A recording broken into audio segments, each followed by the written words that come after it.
Oh, That's all all. right. But I figured since I remembered you I can't. see it now. I see it now. All right. All Um, right. Oh, all right. So think it's my. basically, here's the thing that here. I mean, here's the bottom line. Okay. So first of all, where so you found this wholesaler deal, and right here that tells me that you're still looking at things that are advertised, right? Oh, that. You found that wholesaler deal. That means you didn't find him by calling a list of owners of properties. That's not how you found it,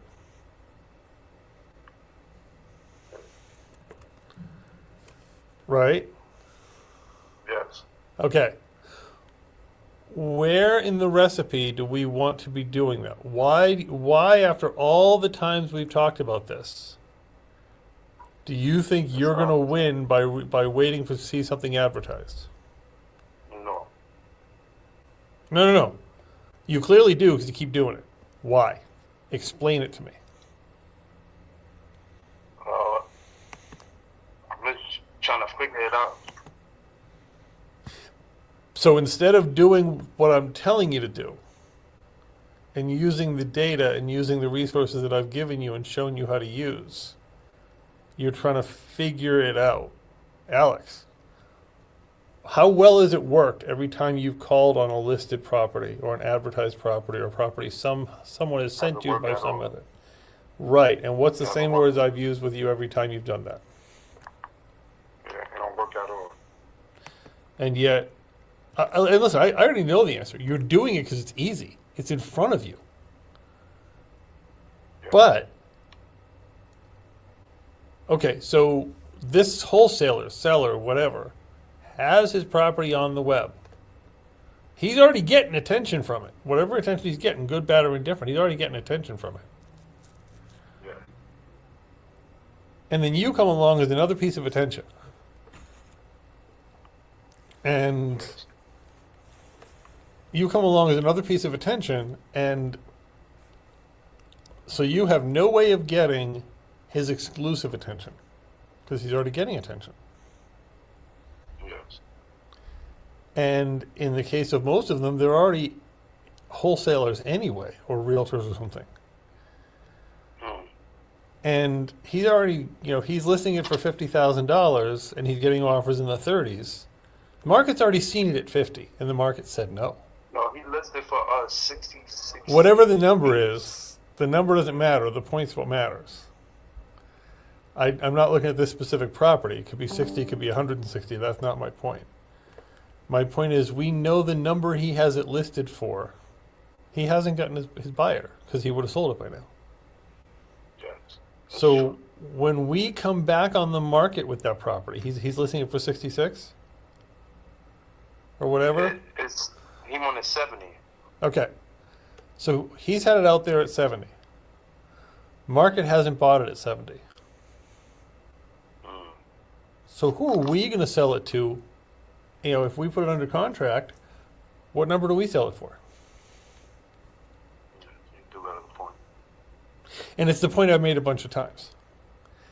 And also, he's not looking. He already knows how to advertise and talk to buyers and whatever. He knows he can drop his price, especially if he's a wholesaler. Your first question is, are you the deeded owner? Are you the one in control of the property? No. Deeded owner, not in control of. Specifically, are you the owner on the deed or in control? Are you the owner on the deed? Do you own the LLC in your own name, or are you a wholesaler, realtor, or some other agent involved in the transaction? That's Okay, the so those are the questions I need to ask him. well, okay. So here's the that is the first thing you need to know is who are you talking to? Yes. That is the absolute first major number one top of the line thing you need to know is who the hell are you talking to? All right. But again, you haven't really memorized our scripts or our questions, have you? No. Do you even remember where they are? You talking about? You said the questions for The scripts and questions that I've given, that I've trained on. form, right? No. The form is where you put the information. All right, see, here's my frustration, Alex. I'm going to be honest with you. My frustration is I'm happy to show you this again, but I've shown you this a bunch of times. And every time I say, go and look at the scripts. And I'm pulling them up right now on the screen. You see them on the screen right now. Okay, so I'm pulling them up. It's under REI homepage, right here, forms, stocks and scripts. Scripts. These are some sample real estate dialing scripts. Okay? Can you see that on the screen?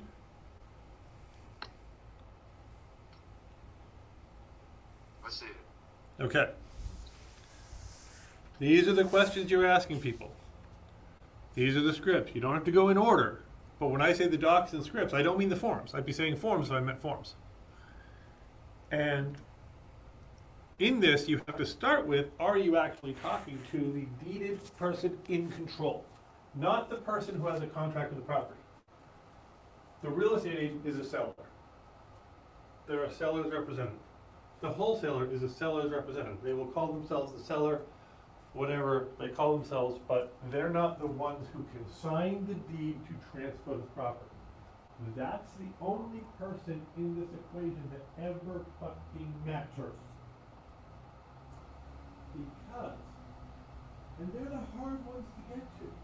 You're hoping with 1 billion wholesalers out there, and 100 million real estate agents out there, and 50 million people wanting to sell for sale by owner, you're hoping you're going to find the one advertising on the internet who says, I wonder how I can advertise this property that I've already advertised.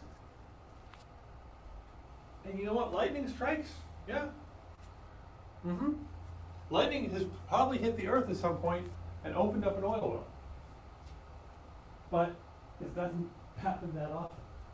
It's not the way you build a business. So therein lies the thing that you've got to decide.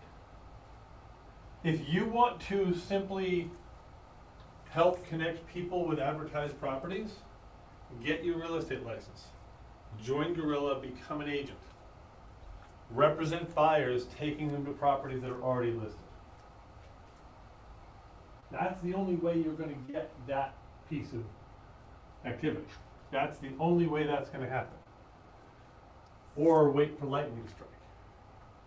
But the way that transactions happen, the way that wholesalers make money, is by finding the seller in commercial, self-storage, mobile home parks, residential, multifamily, by finding that seller that wants to sell but hasn't taken action to do so yet. I just signed an agent on the Gorilla. He's a licensed agent. He just came on board yesterday, and by the end of yesterday, and he was already probably working this person before. We already have our first contract that he found, and this, I'm sure he didn't find it yesterday, I'm sure he found it before, he was just waiting to get a license. But he found a estate sale person who's in charge of an estate, who wants to get rid of a house, doesn't want to deal with an agent, wants a quick cash deal, and boom, boom, boom. He didn't find a wholesaler with that property. Because you find a wholesaler, that wholesaler is a professional. Okay, they know what that property's worth. They know about what they think they can get for it. Maybe they know people who are already offering them money for it. They really don't love, wholesalers don't typically love cooperating. So, yeah, he might have a little room for us, but he's already taken most of the meat off the bone. Have I made money reselling wholesaler deals? Absolutely, I've made money reselling wholesaler deals. But rarely, like 4 in my entire career. So I keep telling you, okay, so besides the data that I've given you, and I can continue to give you more data, okay? I've given you data and you don't like that, you don't like doing the cold calls. I've given you, you're saying you're not finding the phone numbers on Batchleads, and in some cases you will, some cases you won't. But I've given you data with phone numbers. What? I looked on YouTube. What? I found them because I looked on YouTube. YouTube helped me find the numbers. YouTube helps you find the numbers. That is the first time I've ever heard YouTube is a skip tracing service. Because I typed up backsleeves on YouTube. Right, so you're watching the backsleeves training, exactly, like I told you to. Good. Do more of that. Alright. Call sellers. It's a volume game. I keep telling you this. There is, if you want easy, I don't know what job is easy. Go mow lawns or something. I'm like, this is not easy. Getting sellers on the phone and talking them through is not easy. You want to role play the calls? Ryan's offered many times to you. You can feel free to call him. He'll role play the seller calls with you. Okay, but his thing. I'm going to be direct with you. We have had this exact same conversation a bunch of times. Every time you say, "All right, I'll go do it," and then we're circling it, and you don't do it because it's hard. It is hard. I get it. You don't like it. None of us like it. I hate it. I don't do cold calls. I'm the broker, so I can have other people do the calls. I have 2 40-hour cold callers working for me right now, doing nothing but cold calls. I get it. It's not fun to get hung up on. It's not fun to get swore at. It's not fun to say have them say, "No, I don't wish to sell my house." It's not fun. But then what's fun is cashing that check when you find them. It's kind of like gold mining. You got to peck through a lot of dirt to get to the gold. But every time you and I have this conversation, and I wish I knew. Apparently, I'm not that good at motivating because I wish I knew how to motivate you to do it. But that's the only math that works. Now, the other thing here is, on that property you sent me 2 or 3 days ago, I said, "Hey, have you followed the recipe to answer the questions in the form? Have you done the comps on that property on Batch Leads?" Yeah, but the guy, he didn't want to give me like the first name and the last name because I was asking him. He didn't want to give me the information. Look, he's a wholesaler. He's not going to give you the first name and last name. Oh, alright. Okay, but again, if you believe this is a deal, why do you believe this is a deal? What research have you done that indicates this is a deal worth us discussing? Because I had seen it and I seen the property, a lot of work on the property. That doesn't tell you, and you and I had this conversation when you called me about that Jersey property, that here's my challenge, Alex. That Jersey property 2 months ago, that you were talking to this guy for, it's 90,000, it's in Jersey City, da-da-da. It must be nice because it's in Jersey. And I said, well, have you looked up on Batch Leads? No. What are comparable houses selling for? Don't know. What condition are people getting that dollar amount for comparable houses? Don't know. Well, why do you think it's worth it? Because the pictures are pretty. Here's the thing, Alex. The pictures are pretty doesn't tell you. I have a beautiful house in bumfuck Western Pennsylvania that we have under contract for $9,000. And we thought, oh my God, this can be great. We've got an offer of 10 from locals in the area. Because out there, that's what houses sell for. That was an area that had no comps. I couldn't pull comps. It was so far out in the middle of nowhere. So we just kind of took a lark on that one. So most of the time, I can point to and say, here's 5 comps. Here's what Zillow says at least. You go to Zillow, you don't care what the Zestimate says, and I've shown you this, and I'll show it to you again. You pop underneath the Zestimate pop-up, and I'll do that right now, and it'll show you what things in the area have sold for. At least you'll have something to say to me, hey, when finished, this house is going to be worth 200. Look at what the comparable sales are in the area. It's worth 100. So this one's a perfect example. So here we are, Dawson, PA, 108 Strickler Street. We pull up, and I pulled up Realtor.com. Now this is actually a bad example because I already know this address isn't going to have much comps. But we don't care what the Zestimate says. We care what's underneath the Zestimate. Oh, it wasn't closing. Usually, if there were comps in the area, Zillow would have something here. Let me use an address that actually will have something here.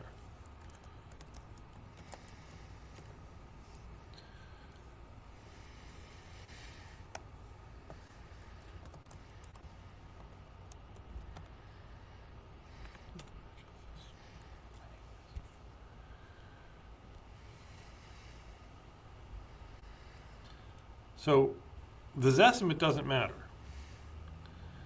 Underneath the Zestimate, on the back to search page, and you should not use Zillow. Do not trust Zillow. Zillow is not a good answer. That's why we pay for batch leads, and that's why we gave you the password to batch leads.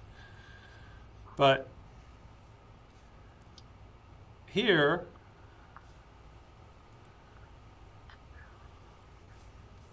are things in the area that have sold. You care about sold. You care about how close it is. You care about how it compares in size and shape. So even if you don't use batch leads,